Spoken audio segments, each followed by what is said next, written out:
Then she's done a lot of amazing work throughout the state of Florida and our own Central Florida community, and literally across the country and across the world.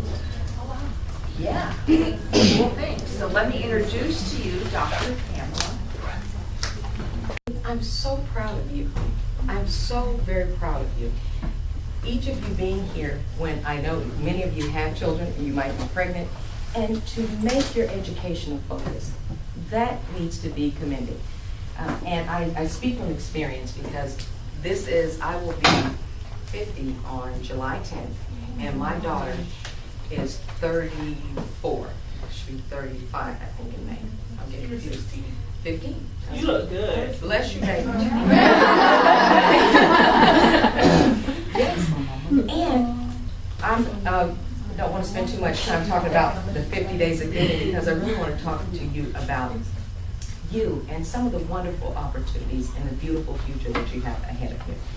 But for my 50th birthday, I have been so blessed, and I've had so many people who've done so many things to support me throughout my life and encourage me and gave me the empowerment to get my PhD in engineering when I was 29 years old. And so I want to give back because throughout my life I've seen so many times when I see beautiful, capable, powerful young women, and you don't know that you're powerful. You don't know how capable and how beautiful your future is. And I've seen these women not achieve their goals. And I would like to do whatever I can to help everyone that I meet, and especially young mothers, because I was such a young mother, to help you achieve your goals. So understanding that, ladies, you are powerful. And a lot of times I think we don't really understand that. You can make decisions to be here to get your education, you can make decisions to have good relationships, but a lot of times we don't understand that that means we have power. So what I want to encourage you to do today is to understand how powerful you are and make a decision to use that power in a positive way. Because, and I didn't say this to the last group, power can be used positively or negatively. Now, I pray and hope that we will all make decisions to use it positively. But more than anything, I pray that we understand just how powerful we are. And a lot of times we think, well, because I don't have money, because my parents didn't have enough money to send me here to do this, because my boyfriend acted up on me.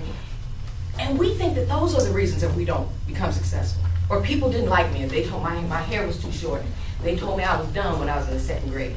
So we think those are all of the reasons we're not successful. That's not true, baby. Now, can it have an impact on you? Of course. Can it hurt you, or can some things empower you and encourage you? Absolutely. But the decision is up to each one of us. You are incredibly powerful. And the decisions that you make today will impact you and your children for the rest of your life. And so often we think we're just ho-humming, you know, I'm just killing a little time, just chilling. These decisions and our actions will determine how our lives will be forever, and our children. And how many people want to make a great life for your child? Okay? I don't think I've ever met a mother that didn't, unless she was crazy, okay? So guess what? You can do that.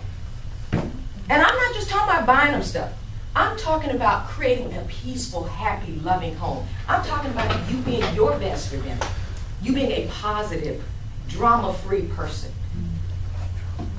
It's so possible, ladies. Now, when I was your age and sitting in the chairs, 15 years old, pregnant at Emerson Alternative School, didn't know what I was going to do, was crazy about my boyfriend. He wasn't worth 2 cents, okay, at all. But you couldn't tell me that. I was in love, and he was pretty in chocolate, okay? And so you just couldn't tell me I was crazy about this man. Now, quickly I learned, and you will learn, and hopefully you will learn. So don't keep letting the same situations happen and not acting like you don't know what's going on. You know when something's not working. Don't keep doing it. Because then you're putting your power in the wrong places. So as I said, I was 15 and scared and confused, and I'm like, Lord, now I'm going to have this baby. And my parents were wonderful and sweet and helpful. But they still, I wanted to go to college. Neither one of my parents had gone to college. And I wanted a good life. And I wasn't sure how to have it. I wasn't sure at all. And I prayed a lot. I talked to a lot of people. I went to church. Some people in church, I didn't really want their lives either, but they seemed like nice folks. But I wanted a good life, and I didn't know how to get it. But over the last 35 years since then, I've seen a lot of people all over the world, from New Zealand to China to Paris to all over the U.S. And ladies, there is absolutely no mystery to a successful and a happy life. It is a decision that we make every day, what we will allow, what we will focus on, who we will allow in our world, and the things that we will do to create the kind of life we want. Now, you're here, and I'm, again, commending you on education. I want you to be fired up about getting your education, because it will make the difference in the quality of life that you can have. Now, you might marry somebody who got some money, you might hit the lotto, good luck. I'm telling you where to put your energy, on your education. It will put you in a position to have a wonderful life for you, for your children, and you can even set an example for other people in your family. And not that necessarily you wake up in the morning and say, I'm going to set an example, but I don't want anybody here saying, well, nobody in my family did it, I don't know nobody who did it. That doesn't matter. We're talking about our power. Nobody in my family had graduated from college. It's about the choices we make. So once again, send these people all over the world, understanding what did they do to become successful? Because I don't want to just meander through life and 15 years from now still be trying to figure out what you do. No, I want a good life, and more than anything, I wanted to give my daughter a good life. I want her to have a happy life. I wanted to be able to provide for her, whether or not her dad and I worked it out or not. I wanted my child to have a certain kind of life. And those things that I've seen, ladies, if we have a goal, because you got to have a goal, and I assume you all have goals. You're here, you're going to be graduating, and I assume you all have goals for the next step. Hopefully you've got some educational goals where you'll go to community college or the university. So you got to have that goal. And then, ladies, after we have a goal, because it has, in order for it to happen, we've got to have a plan. Because, I've met people, a lot of people. Girl, I'm going to do this. I'm going to do this, child. I'm going to get this kind. I'm going to have this and shoot. You girl, wait till you see me. Well, go on, girl, with your bad self. I'm glad. I'm proud of you. Now, how you going to do it? And they don't bit more have a clue. So when you're just talking like that, that's just make-believe. I'm not talking make-believe. I'm talking about making it happen. Write yourself a plan down. And God bless the people here. Later, you have people here who want to help you come up with a plan for your future. And you have the internet.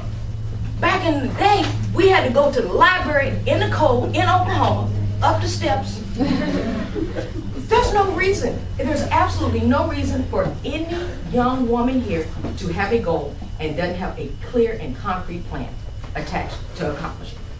And let's be realistic. Now, you got to be realistic. If you say, I want to go to college, I'm going to go to college in New York City, I'm going to go to NYU. Today, you ain't got no car, you ain't got no money, and you're reading on 4th grade level. Now, you can still, I said that on purpose. Guess what? The person with all those conditions can still go to NYU. They can still graduate from NYU. They can still own a business, be a CEO. But what we have to do is understand where we are and understand what we need to do. Okay, so I don't have a car. What's a plan for me to get a car? Okay? Okay, get a job. Okay, I don't have any money. What's the plan? Okay? Then I read on my reading is bad. I'm on a 4th grade level. Don't let pride get in the way of getting better. Know where you are and get some help. When I enrolled at the University of Oklahoma, my math skills were at least 2 years behind my peers, because I went to Douglas High School, Frederick Douglass High School, which was the black high school in Oklahoma City, and we didn't have all of the resources that many of the other student schools had. So I had to take classes that were 2 years prior to my peers. Now, a lot of people would have been embarrassed and tried to act like, and I gotta admit, I was a little bit embarrassed till I got in Calculus 2 and flunked it. And I said, I don't know enough to be here. So, stepping back, I'm talking to you ladies from experience, step back, don't let pride get in your way. Understand what you need to know. If I hadn't put my pride aside and said, I don't know this, I don't need to be in this class, I never would have gotten a bachelor's, a master's, and I certainly wouldn't have a PhD in engineering, and be able to teach that material today.